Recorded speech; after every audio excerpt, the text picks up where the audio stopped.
Hey, what's up? Yun. Good day mga boss. For today's video, makikita nyo, gagawa tayo ngayon ng isang makulay na pyesa. Ayan, ganyang karami yung ink na gagamitin. Color portrait realism yung gagawin natin ngayon. Ano yan, anak ng kliyente natin. Pinoy naman to this time, Pinoy.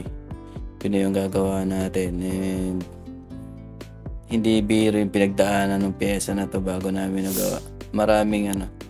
Maraming sample of editing na isinubmit ko kay bossing bago namin nagawa ng maayos kasi medyo technical yung ni bossing, yung gusto mangyari dun sa pyesa.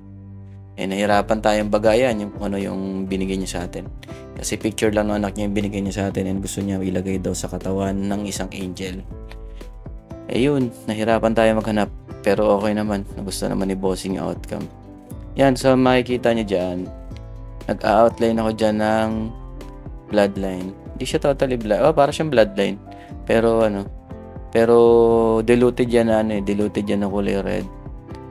Yun, para may pattern ako kasi baka mamaya maburahan ako, mahirapan akong maliliit kasi yung detalye ng bulaklak kaya nag-pattern muna ako para safe pag tumating na sa punto na punas na ako ng punas. Diba?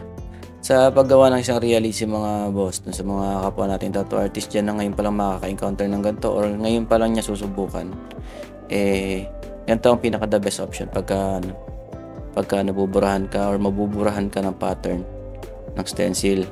Mag bloodline ka muna. And yun, pasintabi lang dun sa mga magagagaling na talaga natin mga tattoo artist. Pasensya na kayo dyan sa stencil ko, pero ako naman ang may control niyan kaya alam ko kung paano kayo didiskartehan. Ayan, mabalik tayo dun sa pyesa. Mas maganda kasi na pinapattern ninyo agad. Lalo't yung bulaklak kasi ibaba yan ibabang part yan. Punas kayo dyan ng punas. Malaki ang chance na maburahan kayo ng stencil. Kaya for safety purposes, mag-bloodline na kagad kayo. Yan, diba?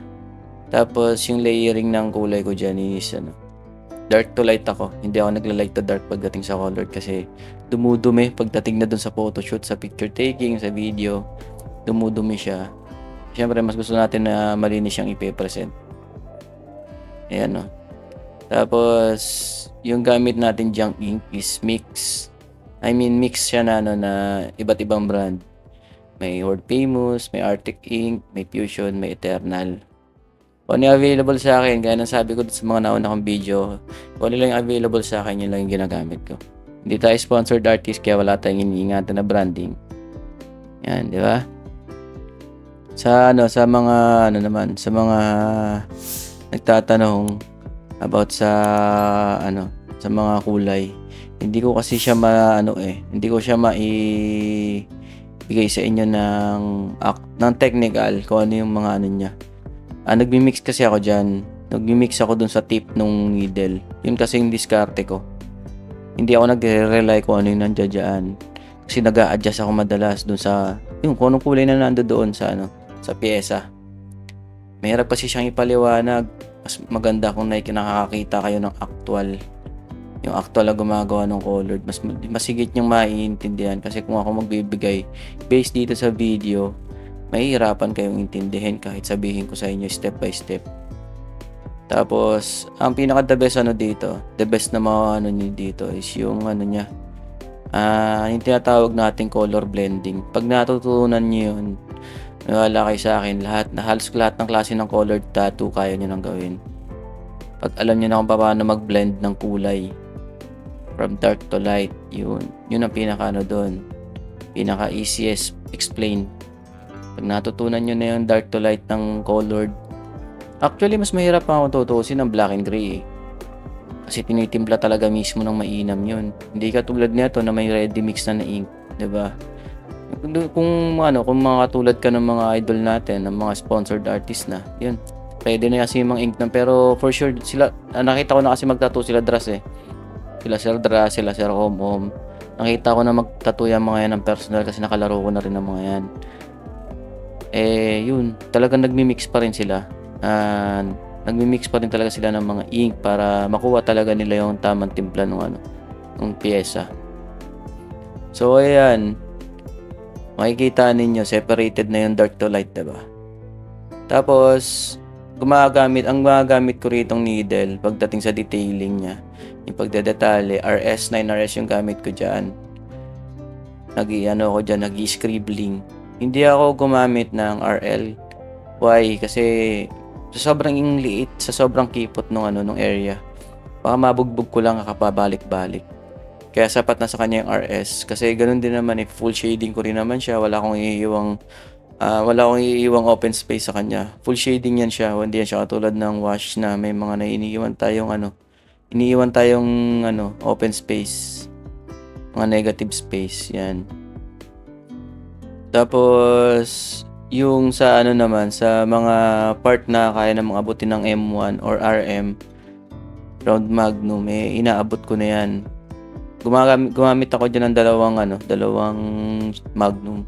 Isang round magnum, tsaka isang magnum 1. Yan.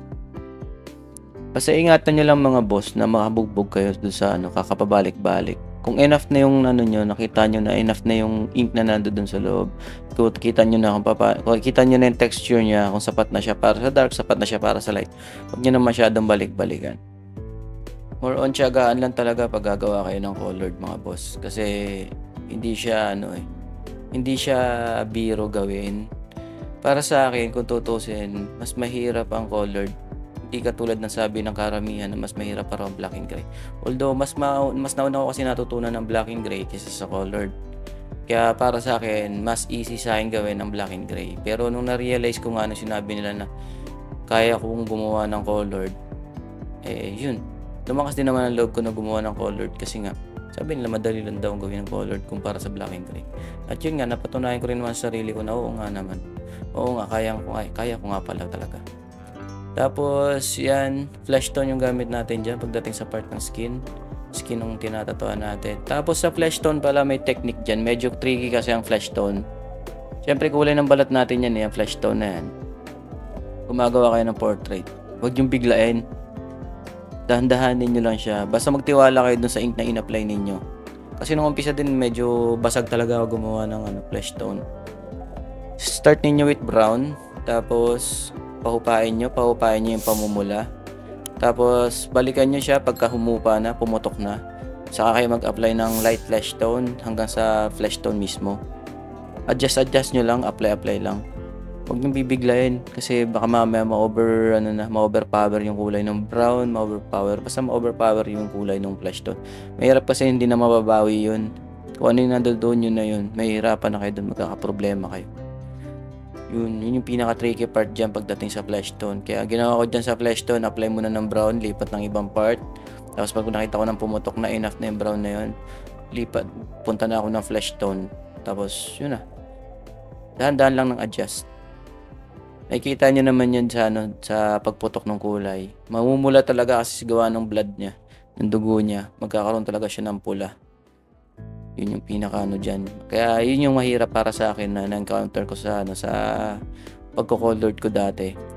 Pero sa mga sa mga red color, blue color, madali lang kasi may kita mo kaagad . Pero yung mga neon color like yellow, yan, lalo ang yellow, dati nakakadurog talaga ako ng balat pag nag-yellow ako. Yellow, mint green, teal. Yan, ang dami kong kilalang artist na nakakadurog talaga ng balat lalo pag teal. Usong-uso kasi dati yung yung teal color na background. So, eto na yung ating finished product mga bossing. Inaabot kami rito ng 9 hours. At solid, wala akong naramdamang inda kay client dyan. Solid si bossing, tinrabaho talaga namin ng mainam itong piyesa niya na to. At nagustuhan naman niya yung outcome. Sa lahat ng gusto magpatato, message lang kayo, JMTTV, sa aking Facebook page, sa aking YouTube channel, JM Tattoo TV. Tapos sa aking Facebook account, Peter Joseph Opus yan.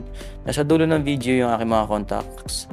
Message nyo lang ako dyan mga boss. Follow lang kayo sa aking mga social media accounts, sa aking Instagram, sa aking TikTok account. Maraming salamat sa inyo. Ingat kayo palagi. God bless, mama. Chop chop.